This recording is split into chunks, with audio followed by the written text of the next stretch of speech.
Start movie देखने के बाद ना मैक्सिमम लोगों का यही सवाल है कि भाई पिक्चर खराब तो नहीं लगी थी, मुझे देखने में बोर तो नहीं हुआ था मैं, बट पता नहीं क्यों थिएटर से बाहर निकलते टाइम मेरे दिल में एक ऐसी फीलिंग थी कि भाई कुछ मजा सा नहीं आया है पिक्चर देखकर। एंड अगर तुम्हारे साथ भी यही हुआ है तो भाई ये बहुत normal but at the same time बहुत डेंजरस भी है। एंड ये डेंजरस क्यों है वो समझने से पहले हमें इस अबनॉर्मल सिचुएशन को थोड़ा डिटेल में समझना बहुत जरूरी है कि ऐसा होता क्यों है। देखो, एक मूवी में लोगों को गूसबम्प्स देने के लिए 8 एलिमेंट्स एंड 4 मूवमेंट्स सबसे ज्यादा इंपॉर्टेंट होते हैं। तो एलिमेंट्स पे बनने से पहले ये मूवमेंट जान लेते हैं कि वो मूवमेंट्स कौन कौन से होते हैं। तो सबसे पहला मूवमेंट होता है अपने एक्टर की एंट्री। अब तुम बोलोगे भैया यार ये तो बहुत बेसिक है, सबको पता होता है, बट ऐसा नहीं है। एक्टर की एंट्री पब्लिक को पंप करने का one of the best and important movement होती है, बट साथ ही साथ यहाँ पे हमारे 8 में से 2 सबसे ज्यादा इंपॉर्टेंट एलिमेंट्स यूज किए जाते हैं, लेकिन उन पर एलिमेंट्स वाले पोर्शन में आते हैं। सेकंड मूवमेंट होता है फर्स्ट फाइट, जहां आप अपने एक्टर की फाइटिंग स्किल्स, अपना कैमरा वर्क, अपनी फाइट कोरियोग्राफी को सेटअप करते हो एंड लोगों के दिमागों में ये एक्सपेक्टेशंस का बार सेट करते हो कि भैया हमसे मूवी के लास्ट तक ये उम्मीद है रखना। फिर थर्ड होता है इंटरवल ब्रेक से पहले वाला सीक्वेंस, यहाँ अगेन या तो कोई फाइट होती है या फिर किसी बड़े स्टेक पे ले जाकर मूवी रोक दी जाती है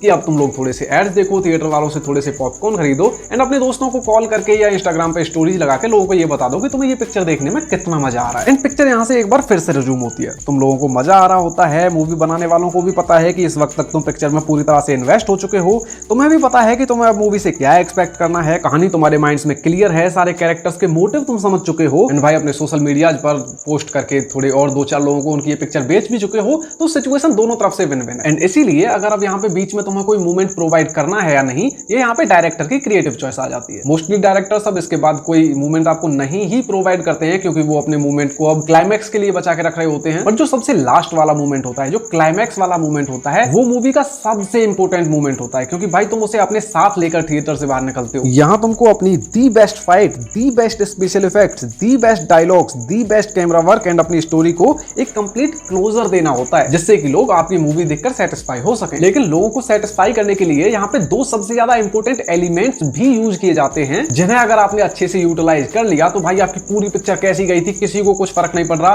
सिर्फ आपके क्लाइमैक्स में उन 2 एलिमेंट्स को अच्छे से यूज कर लेने की वजह से वो लोग 10-12 लोगों को और आपकी पिक्चर जाके बेच देंगे कि भाई ये पिक्चर तो एक मस्ट वॉच। बट उसके लिए it has to be impactful, like Hanuman movie. वो मूवी स्टार्ट से ही भले ही कितनी भी बेसिक क्यों ना चल रही थी, लेकिन क्लाइमैक्स के मूवमेंट को अच्छे से एंड उन दोनों इंपॉर्टेंट एलिमेंट्स को अच्छे से यूटिलाइज कर लेने की वजह से वो मूवी मेरी one of the best theatre experience की गिनती में आती है। तो फिर अब वो दोनों इंपॉर्टेंट एलिमेंट्स कौन से हैं, चलो उन पे आ जाते हैं। जिनमें सबसे पहला आता है आपके विजुअल। व्यूअर्स की आंखें सबसे पहले क्या देख रही हैं, जिसमें मोस्टली आता है कि आपकी सिनेमेटोग्राफी एस्थेटिकली कितनी प्लीजिंग है, उसकी लाइटिंग कैसी की गई है, नादानिया मूवी की तरह प्रैक्टिकल लाइट्स आपके मुंह पे मारी जा रही हैं, या फिर भाई ब्लेड रनर 2049 की तरह उनको एकदम कंट्रोल एंड सटल रखा गया है। फिर अगर कोई एनिमेशन सीक्वेंस है या फिर कोई सीजी एलिमेंट है स्क्रीन पर, तो वो दिख कैसा रहा है, उसकी मूवमेंट्स कैसी हैं, उसकी रेंडरिंग एंड एग्जीक्यूशन कैसा है। ओवरऑल आपके विजुअल्स ऑडियंस का अटेंशन ग्रैब करने में सबसे बड़ा रोल प्ले करते हैं। जो सेकंड होता है उसे आप सुनते हो। आपकी मूवी की साउंड डिजाइनिंग कैसी है, बैकग्राउंड म्यूजिक कैसा काम कर रहा है, हर छोटी छोटी मूवमेंट में कितने सटल साउंड इफेक्ट्स हैं जो सीक्वेंस को रियलिटी से कनेक्ट कर रही है, आपके मेन कैरेक्टर की एंट्री पर कितना मासी बीजीएम बज रहा है, आपकी स्टोरी कैसी चल रही है, आपकी स्टोरी काम है, अग्रेसिव है, सीन में टेंशन बिल्ड हो रही है। ओवरऑल साउंड डिजाइनिंग आपको ये बिलीव करा पा रही है कि नहीं कि जो स्क्रीन पर चल रहा है वो एक्चुअली में चल रहा है। देन आती है आपकी स्टोरी, आपका कैमरा वर्क, आपके एक्टर्स की एक्टिंग, एक्स्ट्राज की परफॉर्मेंस, क्रिएटिव चॉइसेस कि आप भाई सिनेमा बना रहे हो या फिर आप इंस्टाग्राम रील बना रहे हो, फिर मूवी की पेसिंग, राइटिंग, डायलॉग्स एंड सबसे लास्ट में थीम्स एंड सिंबोलिज्म। एंड ये सभी एलिमेंट्स मूवी के लिए जरूरी होते हैं एंड ऑलमोस्ट हर सीन में भाई एक कंट्रोल्ड एंड सटल वे में यूज किए जाते हैं। और अगर कहीं भी इनमें से एक भी एलिमेंट का लेस या ओवर यूज हुआ तो भाई वो इस पूरे सीन को खराब कर देता है, जो कि आपकी ओवरऑल पूरी मूवी पे नेगेटिव इंपैक्ट डालता है। एंड जिस मूवी की हम बात कर रहे हैं यहाँ भी यही सेम प्रॉब्लम होती है। आप स्टार्ट काफी अच्छा करते हो, आप एक स्टोरी की तरफ बढ़ना स्टार्ट कर देते हो, आपके कैरेक्टर्स को एस्टेब्लिश करना स्टार्ट कर देते हो, आपका फर्स्ट हाफ काफी सही निकलता है, लेकिन आप अपने क्लाइमैक्स में जाके रस कर देते हो। आपको लगता है कि लोगों को भाई बाकी सारी पिक्चर सही लगी है तो क्लाइमैक्स ठंडा चल भी जाएगा, बट ऐसा नहीं है। जैसा कि हमने अभी हनुमान मूवी की बात करी, वो मूवी स्टार्ट से काफी ठीक ही ठाक चल रही थी, जो स्टोरी वो लोग एस्टेब्लिश कर रहे थे वो उनकी दी बेस्ट नहीं थी। जैसी फाइट्स एंड सॉन्ग्स पिक्चर में थे वो बहुत परफेक्ट नहीं थे। उनकी पिक्चर में अगर कोई सिर्फ चीजें अच्छी थी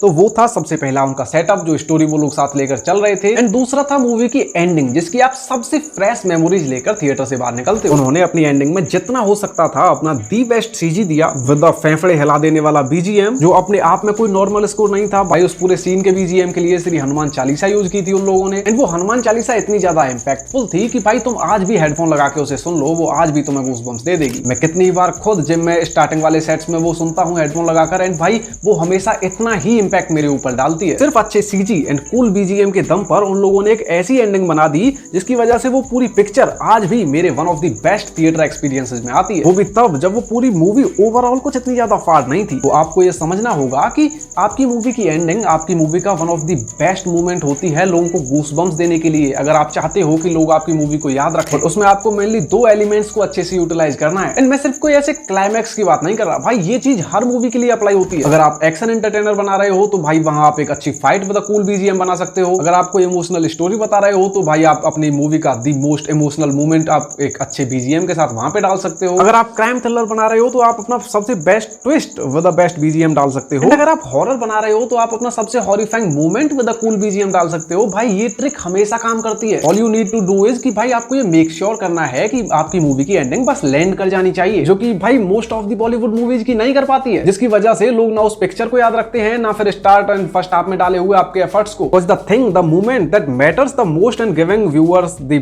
बेस्ट थिएटर एक्सपीरियंस इज कि आपकी एंडिंग कितनी बेस्ट है। एंड अगर वो बेस्ट नहीं है तो फिर आपकी पूरी पिक्चर ऑटोमेटिकली मिड या खराब मानी जाती है, भले ही फिर वो है नहीं। तो यार बॉलीवुड वालों सुधर जाओ, अपनी एंडिंग्स को थोड़ा अच्छा कर लो। इन हरकतों को छोड़ दो कि जैसा हम लोग बचपन में नहीं किया करते थे कि भाई जब अपना पेपर चल रहा होता था तो स्टार्टिंग में हम लोग वो अच्छी अच्छी हैंडराइटिंग में लिख रहे होते थे, एंड जैसे जैसे टाइम खत्म होता जाता था तो भाई बस आंसर शीट ही भर रहे हैं हम लोग वहां पे बैठ के। यार ये सब हरकतें छोड़ दो। बॉलीवुड में कितनी सारी मूवी ऐसी बनती हैं जो कि भाई फर्स्ट हाफ उनका हमें बहुत पसंद आता है, वो मूवी काफी अच्छी होती है, उनको बचाया जा सकता है अगर उनकी एंडिंग को अच्छे से काम किया जाए। तो यार इन छोटी छोटी बातों पे ध्यान दो, मेहनत करो, मेहनत करके पैसा कमाओ, पैसों से वक्त कमाओ, वक्त अपने चाहने वालों के साथ बिताओ, पहले खुद ऊपर जाओ फिर दूसरों के लिए राह बनाओ, बस आगे बढ़ते जाओ। धन्यवाद। अब अगर तुम्हें मेरी ऐसी और एनालाइजिंग वीडियोज देखनी है तो फिर मेरी ये वाली प्लेलिस्ट चेकआउट कर लेना। And bye.